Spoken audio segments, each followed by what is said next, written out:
রবিবার ছুটির দিন, তাই আমি মা গৌরব মা ভবতারিণী ঘাটের দিকে এগিয়ে চললাম। যাব বেলুড় মঠে। নানান দোকানপাট দেখতে দেখতে আমরা চলেছি ফেরি ঘাটের দিকে। ফেরি চলাচল শুরু হয় প্রতিদিন সকাল 8টা থেকে।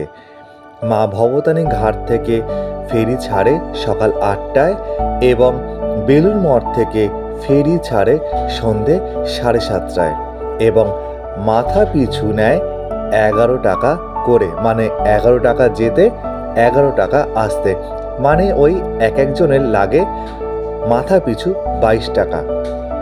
আমার উদ্দেশ্য ছিল বেলুড় মঠে প্রসাদ পাবার, সেই কারণে এই ভিড়ের মধ্যেও ঠেলাঠেলি করে আমরা লঞ্চে উঠে পড়লাম।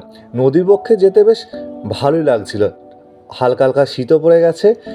এবং তোমাদেরকে একটা কথা বলে রাখি, বেলুড় মঠে কিন্তু সিজন অনুযায়ী টাইম চেঞ্জ হয় মন্দির খোলা এবং বন্ধ করবার।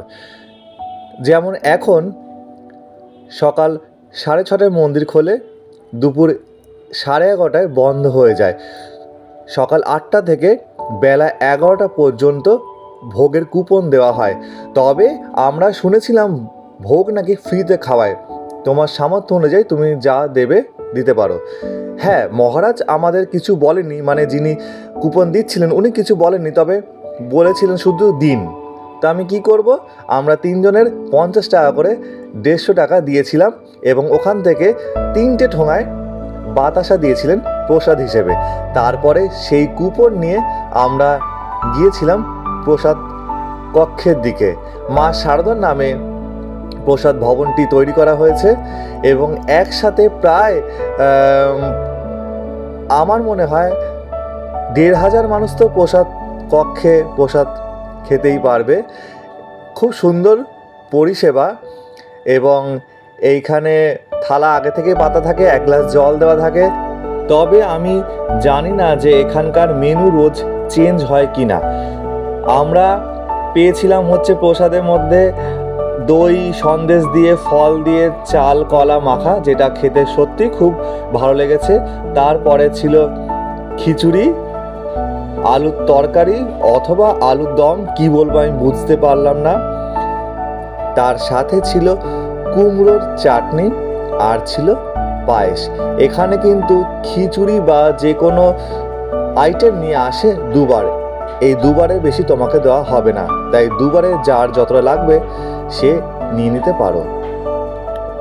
ভোগ প্রসাদ পাওয়া হয়ে গেলেই হাত ধুয়ে মন্দির প্রাঙ্গণ থেকে বেরিয়ে যেতে হবে। মানে ওই ধরো সকাল 11:30টার মধ্যে মন্দির বন্ধ হয়ে যায়, মানে প্রসাদ যতক্ষণ মানুষ পেতে থাকে আর কি। 11টার পর আর প্রসাদ কুপন দেওয়া হয় না।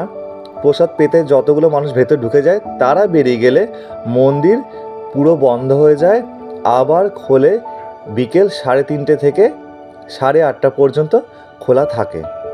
তবে হ্যাঁ, এর আগে বেলুড় মঠে যতবার গেছি খুশি মতন ফটো তুলেছি। এখন কিন্তু ভিডিও ফটো সবটাই নিষেধ, তবু আমরা ভিডিও করেছি। দেখতে পেলেই বকা দিচ্ছে, ক্যামেরা ফোন বন্ধ করুন বলছে। তবে দেখো, এই যে ভোগ কক্ষটি তোমরা দেখছো, এই গৃহের কথাই তোমাদেরকে বলেছিলাম। বিশাল বড় জায়গা আর খুব সুন্দর, পয় পরিষ্কার, সব থেকে বড় কথা। তা আমরা এখানকার প্রসাদ পেতে ঢুকছি। তোমার তো আগেই সব বলে দিলাম আমি। এই দেখো, এই যে থালা, 1 গ্লাস জল আগে থেকেই পাতা থাকে। তারপরে বেশ গাড়ি করে প্রসাদ আসে একে একে। তোমাদেরকে মেনুগুলো তো আমি আগেই বলে দিয়েছি, তোমরা দেখতে থাকো, দেখতে পাবে। এরপরে আমরা অনেকক্ষণ না, প্রসাদ পাওয়ার পর অনেকক্ষণ ফেরিঘাটে বসেছিলাম যে 3:30টার সময় আবার আসবো, মন্দিরে ঢুকে দর্শন করব। কিন্তু দুপুর 1:30টা পর্যন্ত বসলাম, 1:30 না 2টো পর্যন্ত আমরা বসেছিলাম, কিন্তু আর কতক্ষণ বসবো। তারপরে আমরা আবার ফেরি ধরলাম, দক্ষিণেশ্বরে আসলাম। দক্ষিণেশ্বরে আমি তো পুজো কোথাও দিই না, দর্শন করলাম, আদ্যাপীঠে দর্শন করলাম। দর্শন করে যে যার মতন মেট্রো ধরে সোজা বাড়ি। জয় মা ভবতারিণী।